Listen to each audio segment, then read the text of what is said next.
How's it going, everybody? AALB Gaming here. You know her, you know him, not me.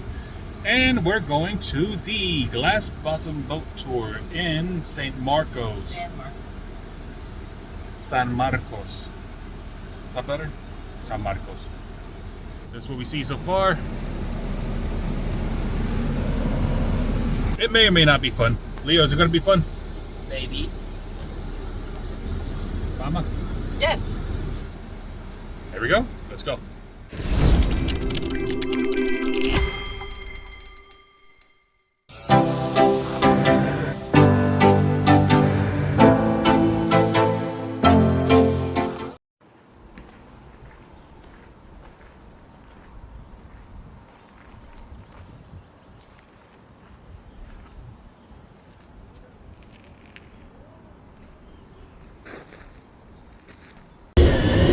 Sometimes you'll see turtles and birds.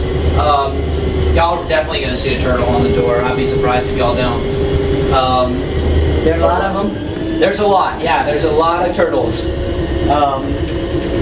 There's also a lot of birds, but you know, sometimes I guess they're flying around. They don't take the time to drop by and show off for a tour, but sometimes they do. No. So yeah, we're just going through a whole lot of plants right now. There's some fish hiding in there, but it's pretty dark right here because of the shade. It's not like this all over the lake, but you can see how clear the water is in Spring Lake. It's very clear, crystal clear water, and that's no in small part due to the springs in Spring Lake. That's where it gets its name. So these springs are constantly pumping out millions of gallons of water a day. And that's what keeps this whole lake nice and clear. What are they doing? So those people up there are probably looking in the springs. I'm not sure exactly what they're doing. They could be doing a number of things. But they're either checking the water quality of the Edwards Aquifer, which is where all this water comes from. They could be... Oh, they're down there. Oh yeah, thank you. They could be counting our endangered animals, looking for them. Okay. There's a whole number of things that they do. We have a whole bunch of different organizations, and of course, Texas State students come out to research. So what kind of turtles are there? And here, the most common ones you're going to see are the Texas river cooters, which have this nice yellow pattern on their head, and then the red-eared sliders, which have a nice big red spot on their cheeks, on their face. So you'll definitely be able to tell if you're looking at a red-eared slider. Other turtles we have soft-shell turtles. You don't really see those in Spring Lake. They're more on campus in our duck ponds. But every once in a while you'll see a soft-shell turtle here. We have musk turtles, which are they only get about that big as full-grown adults, and they're little. So sometimes the kids will say they kind of look like babies, but they're adults. And we also have American snapping turtles. So those are the turtles we have in Spring Lake.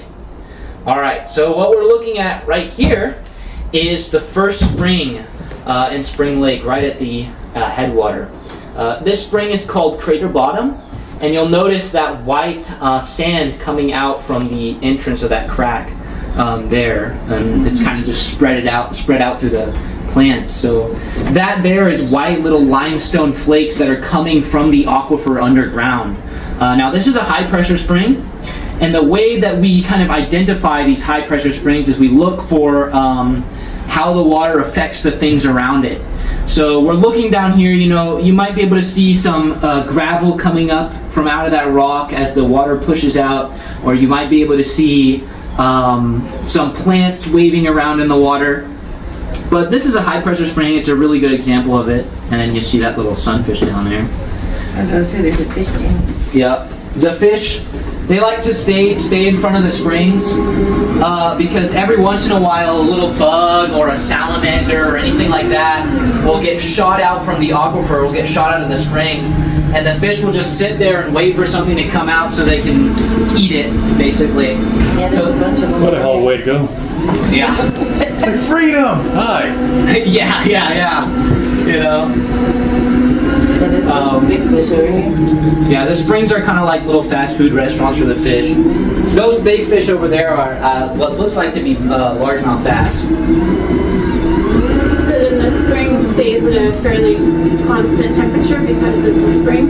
Yeah, definitely. So actually these springs stay pretty much at 72 degrees Fahrenheit year round. So they never really get more than 72 degrees, they never really get less than 72 degrees. So even whenever it's the coldest day of winter, Spring Lake will still be just around 72 degrees. Sometimes when I come out here in my morning shifts during the winter, it'll all, like, the water will be steaming over and it'll look really cool and foggy. But yeah, and because of that, because it stays at a nice, relatively warm temperature, it's pretty chilly. Because of that, we get a lot of divers that come to Spring Lake from all over Texas, and they'll practice diving in the water because, of course, it's so crystal clear and beautiful, and also it's not too bad of a temperature. So then that would be similar to Belle Maria? Do you know? What's Belle Maria? It's a state park. I haven't been there yet, but they do scuba diving there also. I can get spring fed. Yeah. But the reason that it doesn't get any warmer because of the sun is because we have a dam over on that other side, like way down at the end of the lake. And any water that does get any warmer than 72 degrees is just going to flow right over the dam and go into the San Marcos River.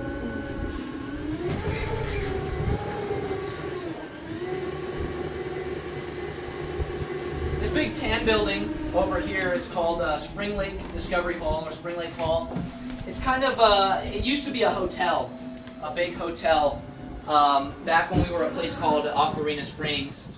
Some of y'all might have heard of it. It was a pretty popular place in San Marcos, Aquarina Springs. It was this nice big theme park.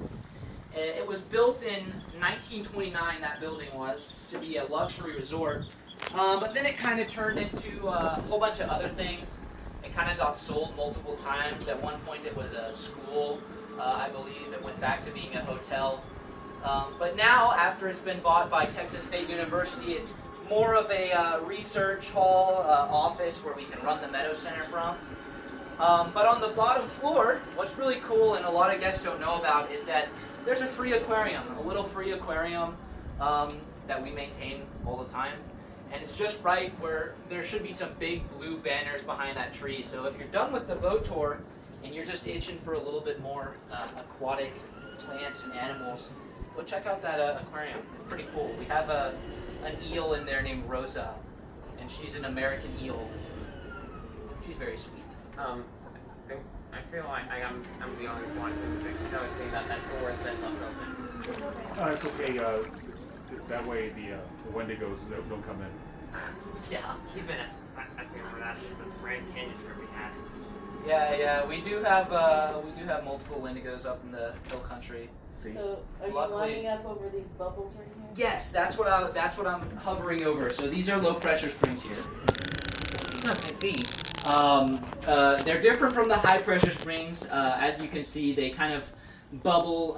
They kind of make the sand bubble up, and of course, there's not as much pressure coming out. That's a little Guadalupe bass, little baby one. Not as much pressure coming out, so they just kind of make the sand bubble.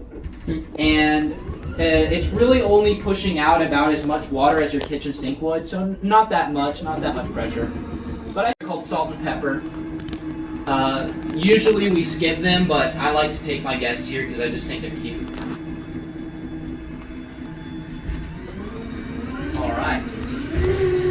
So, in the 1960s, when that building, Spring Lake Hall, was still a hotel, we kind of had a sort of celebrity guest visit.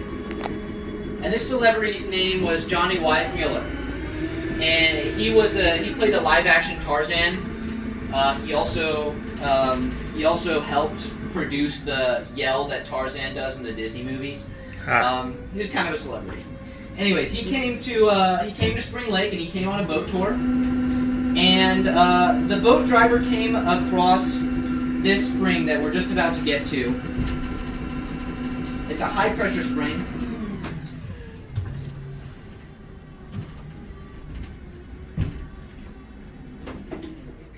He came up on this spring here.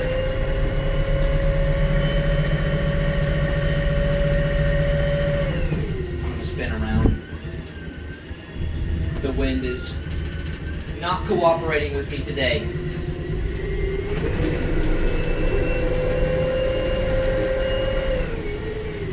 Alright, so Johnny Weissmuller took a boat tour, and the boat driver came above this spring.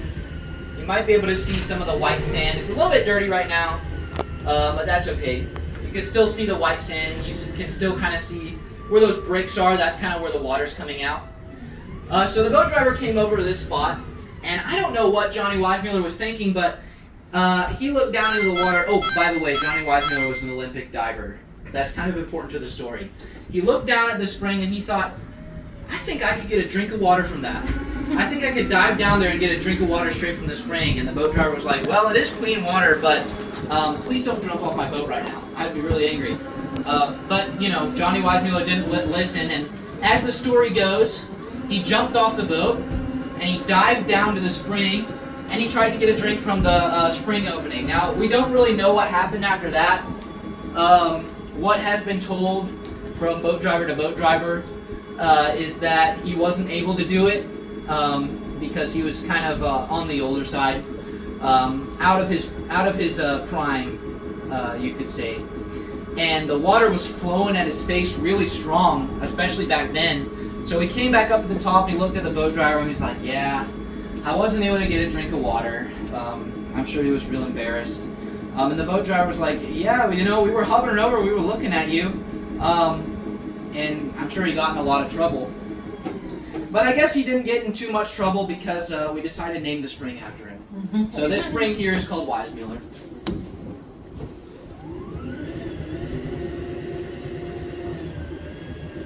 So how old are these boats? How long have they been used? These boats, they've been doing boat tours since around the 1940s. But over the years, the boats have been upgraded. Parts have been switched out. The glass has changed. The builds of the boats have changed. So I want to say that these boats specifically have probably been running on the water for around 20 years. But of course they get upgraded and parts get changed out. I imagine that the parts that are in this boat right now probably weren't in any of the boats in 1945 or 1940s. So the ship of Theseus then? Hmm? The ship of Theseus? Kind of like that, yeah, I guess. That concept, yeah. It's the same boat, but it's all different parts.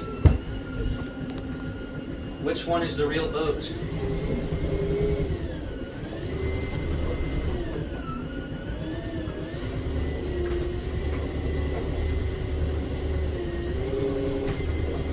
Good dragonflies, buddy. Behind you.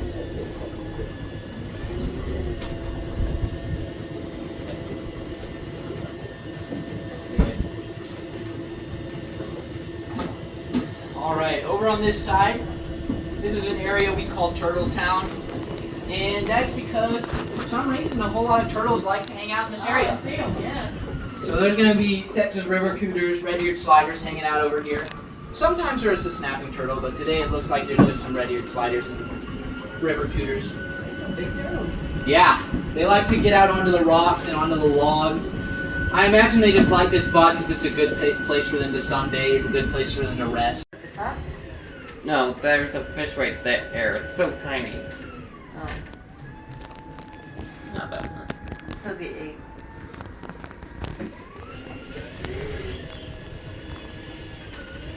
So as we're coming through this area, you might notice it's a little bit more rocky than the rest of Spring Lake. And there's a good reason for that. And that reason is because this actually was the original riverbed of the San Marcos River. Before this place was a big old lake, before it was full of water, it was actually just a little river. And oh look, there's this school of bass. Here. Oh, I see them. That's a pretty rare thing to see, all those bass swimming together like that. Yeah, it looks like a whole bunch of largemouth bass and Guadalupe bass. But anyways, this used to be a little river, and it was only about as wide as this boat is long. It wasn't until like the 1850s that we built a dam, or that a man named Edward Burleson built a dam way at the end of the river that this whole area just started kind of filling up with water. And that's why now we have this big lake that we can ride our boats on.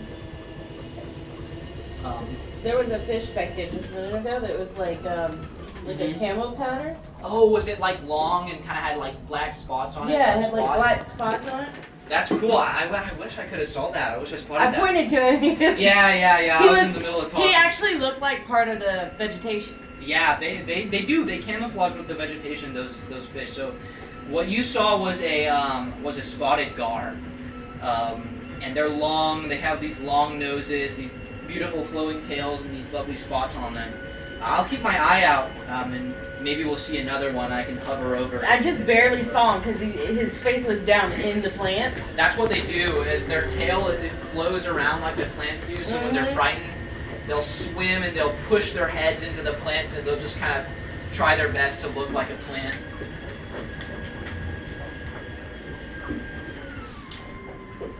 And if we don't end up seeing one, again, we have that aquarium, that amazing aquarium, that has 2 spotted gar in there. Okay. So if you want to get a closer look, we've got some in the aquarium. 8-63, I'm going to hover at deep hole and then I'm going to head back to the headwaters. Copy that. I'm making my way to Arc Site. Here's a turtle. There's one. Oh, there he is. Oh, There's Oh, there's another one. damn it. Don't see a me. better view. There he is.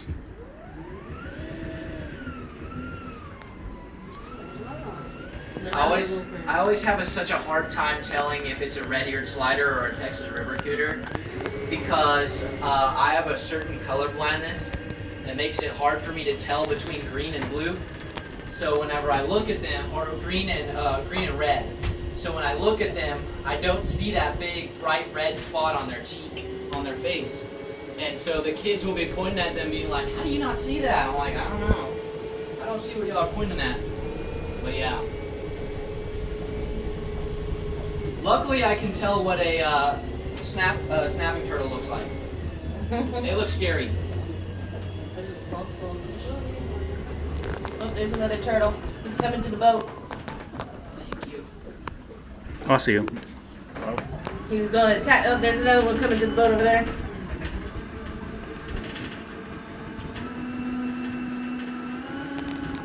Yeah, you think that the turtles would be smart enough to know not to run right into the propeller, but I don't know.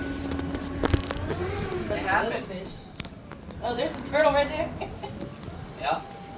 I mean, humans use signs, and we're like, uh-huh. Let me touch it.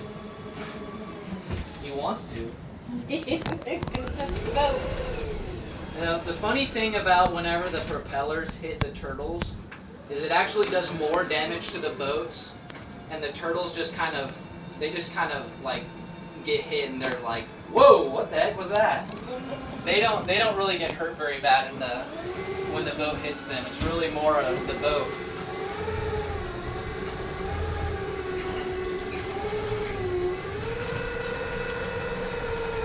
Oh, there's a whole bunch of sunfish. So how deep is the deepest spot? About 24 or 25 feet.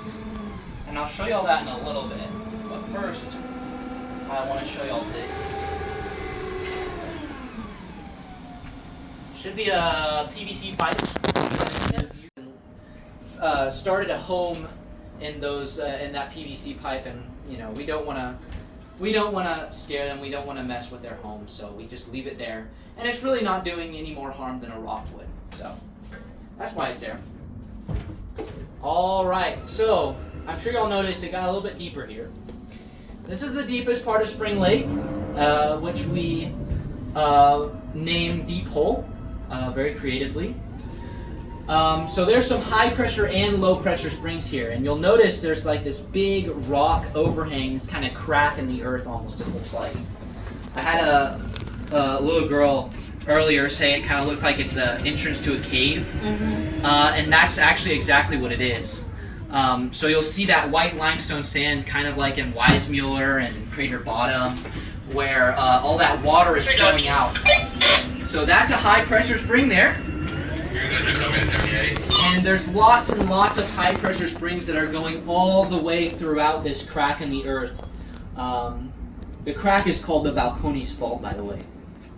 And it pretty much goes from here all the way to San Antonio.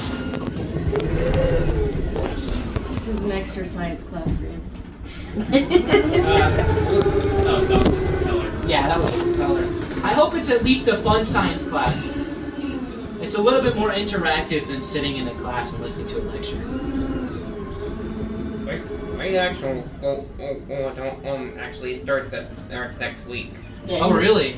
So He's you're not- homeschooled and we start next week. So. That's exciting. All right.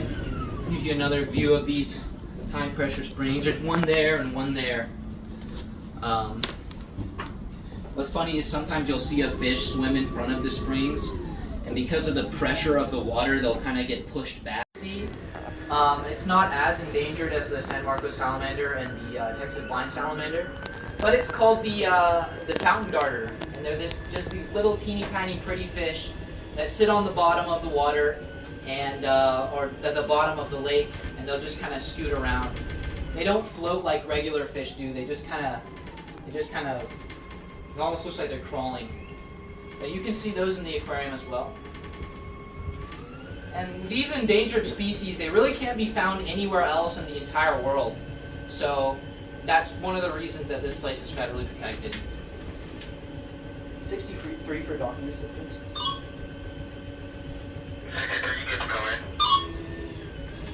Alright, I'm going to start making my way back to the dock now. If y'all have any last questions, feel free to ask. What was with all those little green stocky plants?